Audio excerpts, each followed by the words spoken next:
You want to do cheese? Easy. You have a big garden, get the goat. Hello, my name is Yasha. Yeah. For the first time, you get a chance to catch them and let them talk about their work.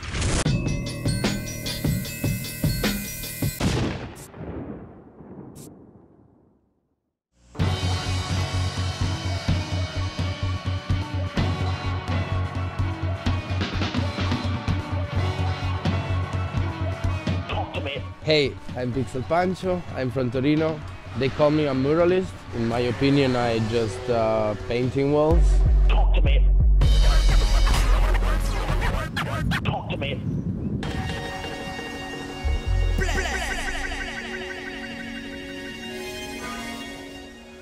It just happened, and now, yes, I'm the guy doing robot. It's okay. Robot is the perfect parallelism to when the human want to be a god, so control a life.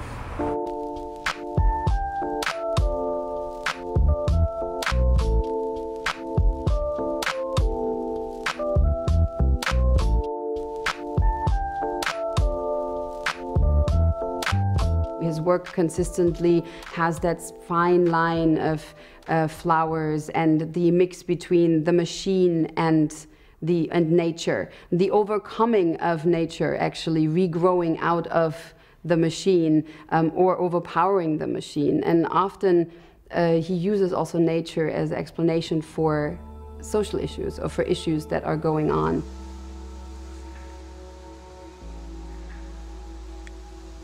In a society, it has to put mask. They teach us to not be ourselves. And I guess in 17 high floor is gonna be a good message, you know?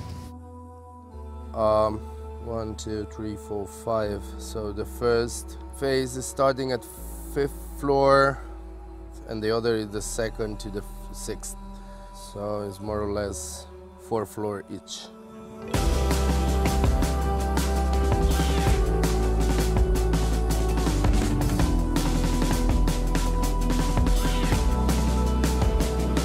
When you are up to the 8th floor, it's always windy. But if it's windy down, over there, it's really windy.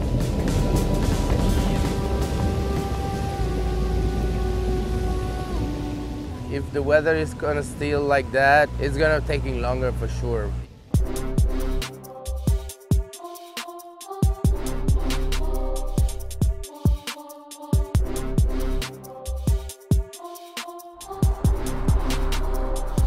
Of course, I'm not gonna doing something for a petrol company. Of course, I'm not gonna do something for a bank. I don't care to be rich. I wanna wake up and enjoy what I'm doing, and this is the point of my life. A way of life where the people can understand that you can do everything from yourself.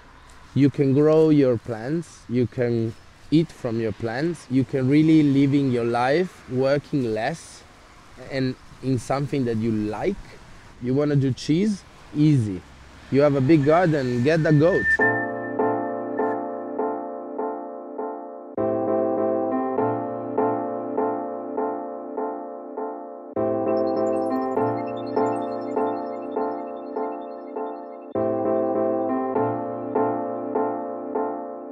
I can paint some more human and I can paint some more robot. You have so much possibility. Maybe not even one life is gonna be enough for doing all the stuff I have in mind.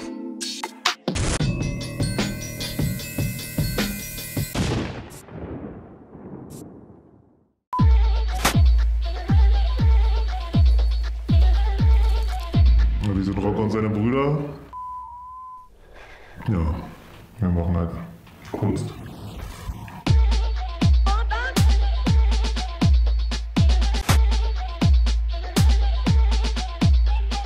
Im Endeffekt existiert Kunst ja nur im Kontext. Die Erfahrung und die Lebenswelt von den Künstlern, die spielen irgendwie in den Produkten rein, die sie machen. Und bei uns ist halt der urbane Raum. Wir annektieren diesen Raum und laden ihn halt mit neuer Bedeutung auf. Das ist eigentlich unser Ziel. Wir lieben die U-Bahn. wo sich arm und reich, klein und groß, jung und alt, jegliche Religionen oder Schichten quasi treffen und im Austausch sich befinden. Welcher Ort kann denn besser sein für so eine sozialkritische Kunst, wie wir sie machen? So.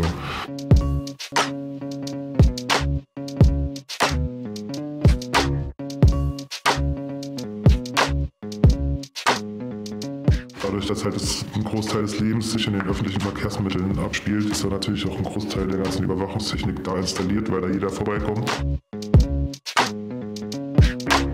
Die Leute sind nicht sicherer nur deswegen, weil überall gefilmt wird. Und solange die Leute noch in die U-Bahn reinsteigen können und da 40 Kameras anschrauben, obwohl alles überwacht ist, bleibt es ja vielleicht fraglich, ob das alles so Sinn macht. Der Mensch stört sich heutzutage nicht mehr überwacht zu werden. Und das ist das Traurige.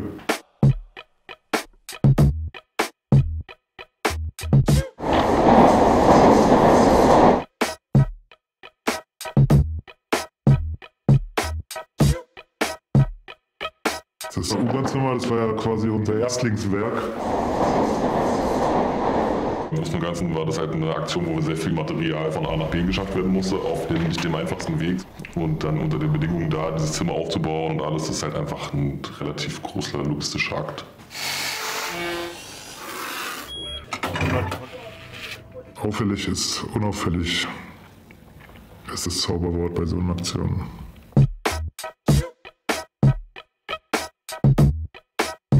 Das U-Bahn-Zimmer, das war eigentlich eher so als Sozialexperiment mit dem Boulevard in der Hauptrolle geplant. 18 Uhr waren diese Fotos in der Mailbox von Bild, BZ und Kurier. 23:30 Uhr war es in den Online-Ausgaben zu lesen und am nächsten Tag waren die Printmedien voll davon.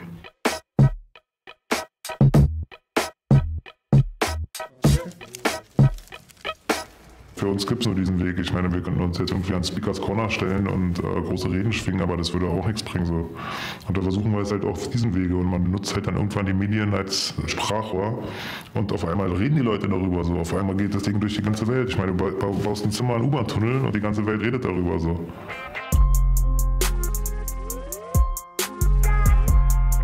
They approach things in a different way. They're fearless, but they're also professional.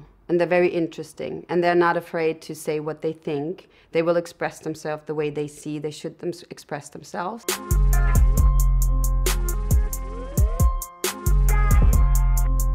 Wir wollen halt irgendwie rausgehen und das den Leuten in die Fresse geben, aber im positiven Sinne. Und uns reicht, wenn Leute, die daran vorbeigehen, sich auch nur eine Minute einen Gedanken darüber machen. Nur eine Minute darüber nachdenken, das reicht uns völlig.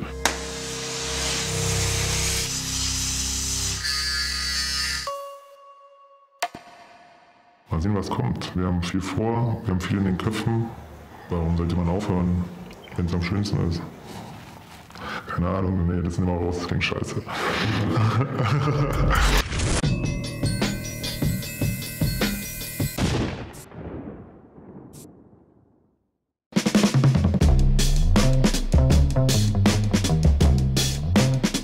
My name is Laura Zombie. I'm an artist. I've been drawing since like a super small girl. I haven't grown up yet. I kept my inner child inside and outside and everywhere. I paint lots of unicorn, which is my super signature thing.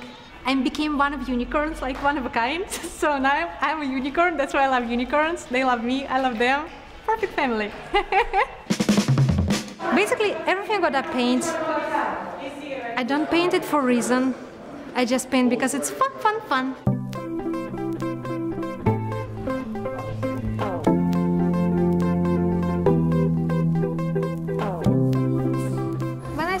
I just have a basic sketch in mind and basic sketch on paper, and everything that happens next, it's all like freestyle. It just comes like this, and I have no idea how it works.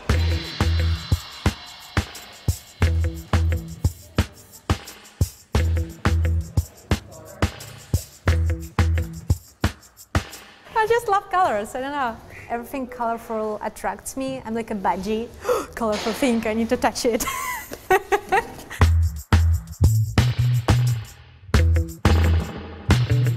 I just paint every day, every freaking second day paint something. When I drive somewhere on taxi, I need to paint this. This is gonna be fun. This is gonna be so neat. This is gonna be so cool. Usually it goes like this, just like. That's how it works. Basically, the hugest influence I ever had in art from my kind of childhood, teenage times, it was Jamie Hewlett, the guy who painted gorillas. I ain't happy, I'm feeling glad I got sunshine in a bag. My head was like blown up when I first time saw like all that gorilla stuff. Like, oh my god, that's so fucking punk. I need to paint something like this. So this vibe stays in my work.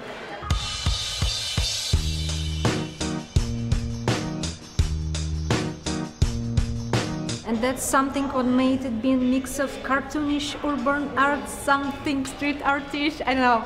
But someone on blog called it grunge art, and I was like, okay, that's kinda suits me well, I'm gonna be grunge art artist.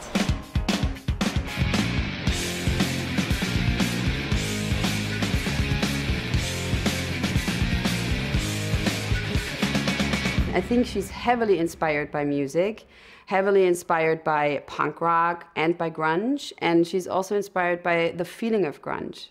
You know, the feeling of we're just gonna go against everything. I'm not gonna go by any rules. I'm not gonna let anybody tell me what to do. With a very strong message. She's also highly political. All these kids are part of the system. They're all the same. They play the same rules. They play the game. And this chicken butt, she plays this game by her own rules. She don't want to be these horses. She want to be unicorn. She's gonna be colorful. She's gonna wear random colors and everything. It's just about that person who chose to be different in life.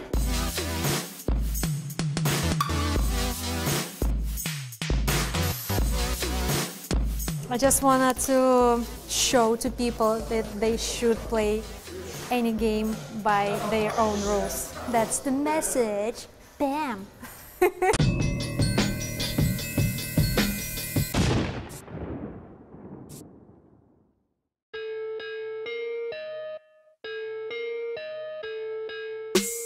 I'm Oleg.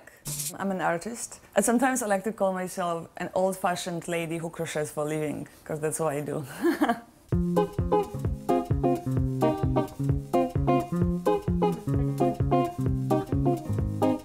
When I put my first piece on the street, I realized how the piece changes in relation to the environment, and also how people are noticing the piece.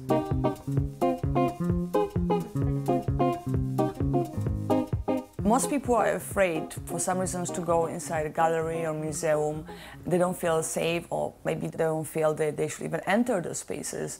So the moment you put the piece on the street, it's really for everybody. You know, it doesn't matter if you're educated. It doesn't matter if you have any knowledge about the art. It is for you to experience it.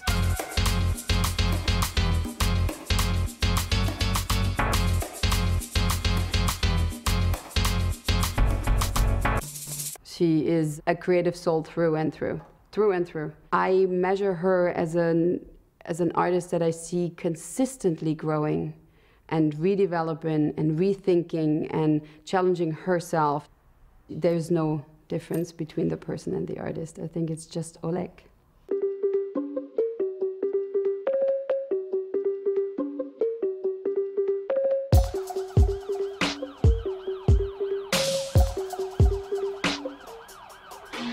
Actually, the legal pieces are much more difficult to make than the illegal pieces, to be honest, because the bureaucracy is always like a killing point, you know. The Wall Street Wars, it was a legal piece, but yes, I felt it was a very important piece to do at that time. And I was so stressed for many levels. I mean, first you're stressed that there's police. But the stress that's really for artists is to be able to finish the piece. And to me, to be able to finish the piece, of course, it's time, but also the materials. The crochet takes time, so I had to prepare all those pieces before, take them with me, and pray that they're gonna fit.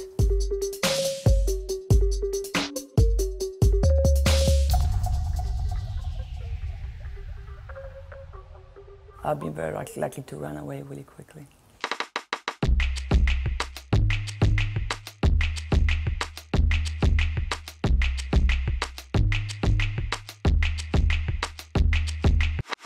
I've been traveling to different countries. I'm working with the refugees from Syria and Ukraine in Sweden to work with them on the pieces. I did a huge project in India where I hired people, teach them how to crochet, and we did the public performance together for International Women's Day.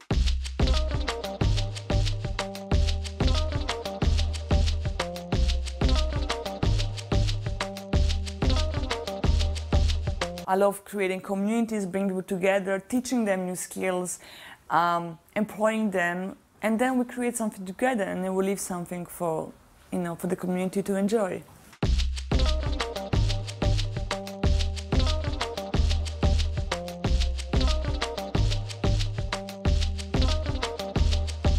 My pieces, they're not just to decorate a city.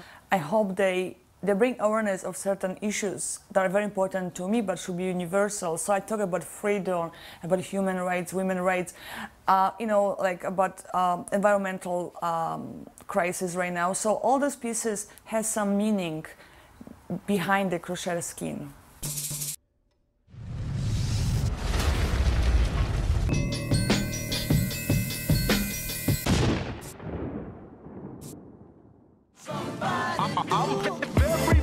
When I shoot straight out the roof of my Lexus, cool.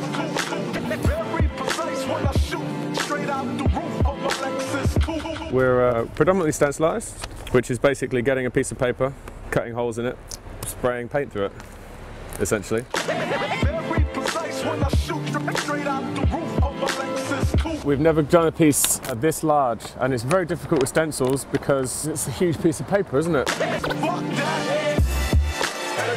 You know, there's not many people that try and do stencils this big, mainly because it's a very bad idea.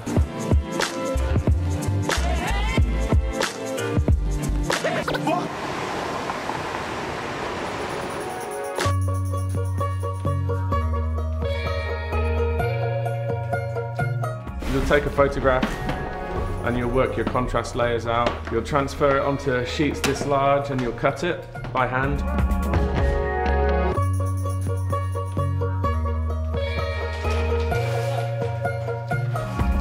Starting out stenciling, there was always a lot of prejudice towards when we'd go to paint events. You get very used to it.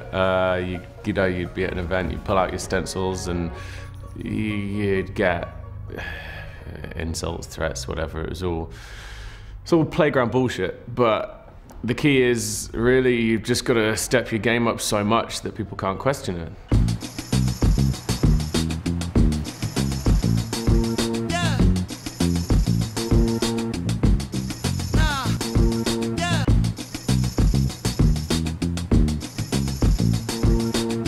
We normally prefer to do multi-layer. For this, it's 16 layers. Whereas if you do a single layer stencil, it's normally just black and white. So it'll just be black and that. And it's very flat. Whereas sometimes with multi-layer ones like this, you can get different tones and you get like a 3D feel almost.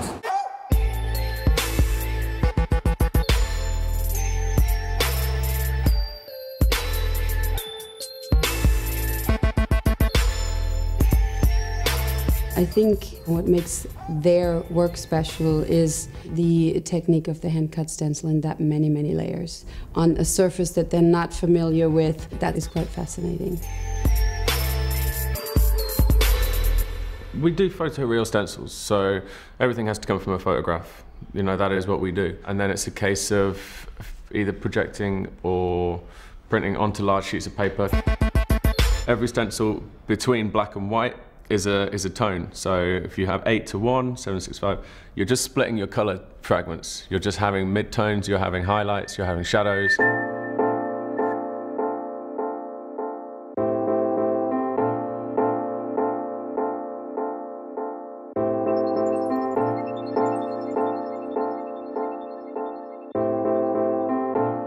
So every layer has its color, and then it goes down 8, 7, 6, 5, 4, 3, 2, 1.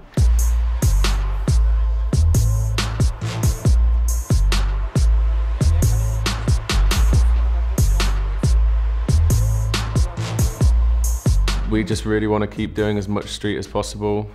Spreading out, touching different countries, touching different bases. Travel the world and paint as many walls as we can. Yeah. Basically.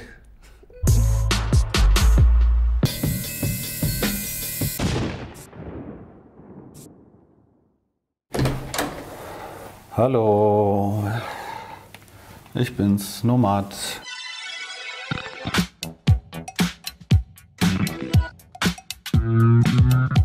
DJ, Künstler, Musiker.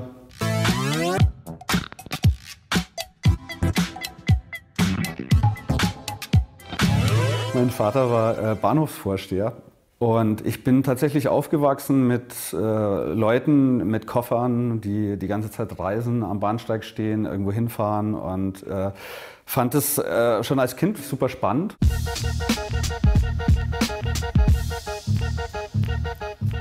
Ich glaube, dass dieser Freiheitsgedanke natürlich einer der Gründe war, warum ich angefangen habe, auf der Straße auch Sachen zu machen. Du lernst auf der Straße sehr schnell, weil du eben nicht irgendwie Papier und Stift hast und kannst es irgendwie wegwerfen, wenn es nichts geworden ist, sondern du arbeitest auf der Straße und wenn du echt das Ding verhaust und es einfach schlecht aussieht, dann sieht es am nächsten Tag halt jeder und du musst damit leben.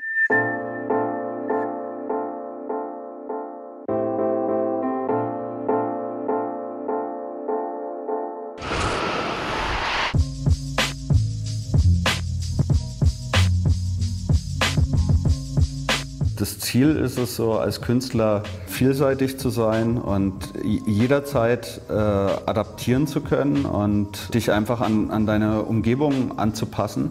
Ja? Und das bringt ja nichts. Es bringt ja nichts, irgendwie die ganze Zeit nur eine Sache zu machen. Also es geht ja darum, sich weiter zu entwickeln und immer weiter zu lernen.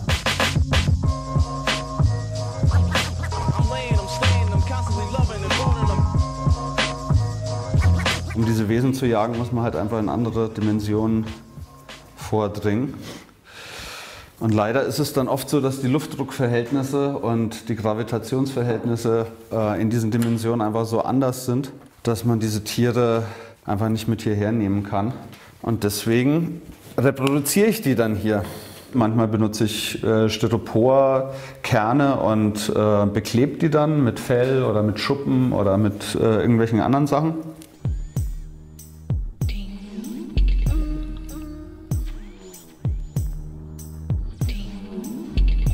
He's so diverse and he moves on, but flawlessly from one thing to the next. Sculpture, he's very familiar and very good at it. He likes to paint, he likes to do projects on the inside, but also on the outside. He's a very good musician. He likes to bring music together with his work.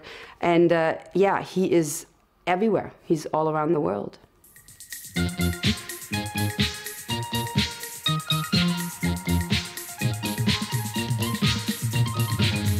Irgendwie hat es mir immer total getaugt, irgendwie den DJ zu machen. Also schon so mit 6, 7 irgendwie dann so die Platten aufzulegen. Und so kam dann diese Sammelleidenschaft, dass ich eben jetzt seit mittlerweile 25 Jahren speziell ganz gezielt afrikanische Musik und Tropical Musik sammle.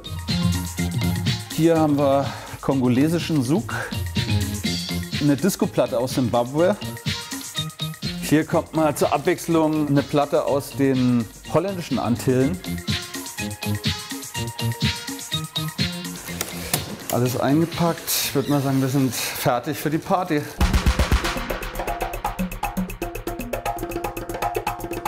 Bei der Kunst ist es so, du kannst Sachen machen und du hast nie eine direkte Reaktion. Wenn du jetzt aber Musik machst, dann hast du einfach immer sofort ein Ergebnis. Also entweder der Arsch bewegt sich oder der Arsch bewegt sich nicht.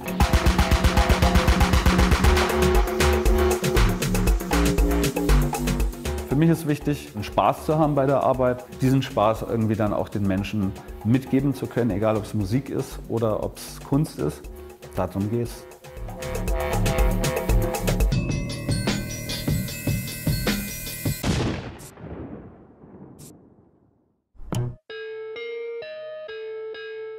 Je m'appelle Fafi, je viens de Paris.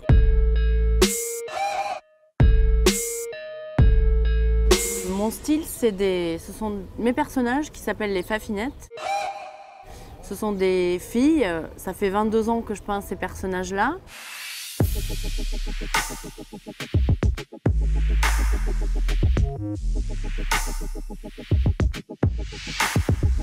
Moi, j'ai toujours eu de la chance, les flics, ils ont toujours aimé ce que je faisais. C'est-à-dire que même quand ils m'arrêtaient, ils me disaient oh, tu vas nous faire une petite fafinette sur le mur du bureau.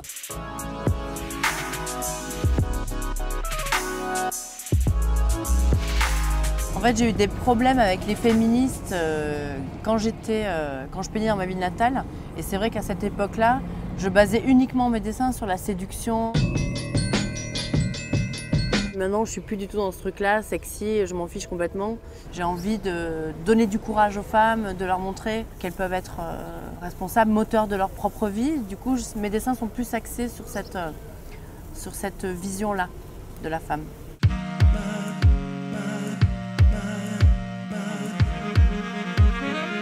J'ai fait une bande dessinée il y a quelques années parce que j'en avais marre de les avoir uniquement sur du papier blanc, sans histoire, sans ton, sans humour. Et j'ai décidé de leur créer un monde juste pour elles.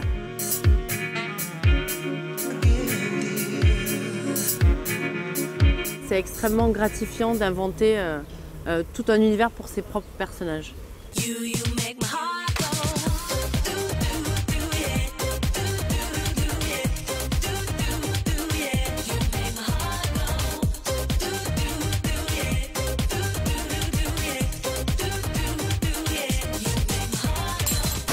J'ai bossé avec Katy Perry, avec MIA, j'ai fait des vidéos pour elle.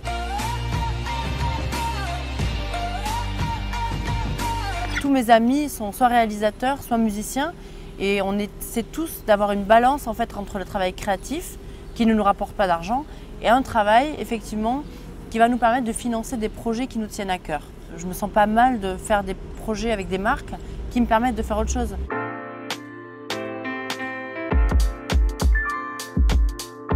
En fait, les réactions, ouais, je le vois plus par rapport aux réseaux sociaux maintenant. Dès que je mets une photo sur Instagram, où j'ai plein de filles qui me disent j'ai évolué avec tes dessins, j'ai grandi avec, et maintenant je me sens, ça me donne du courage et du coup là, ça me donne vraiment envie de continuer dans cette voie-là.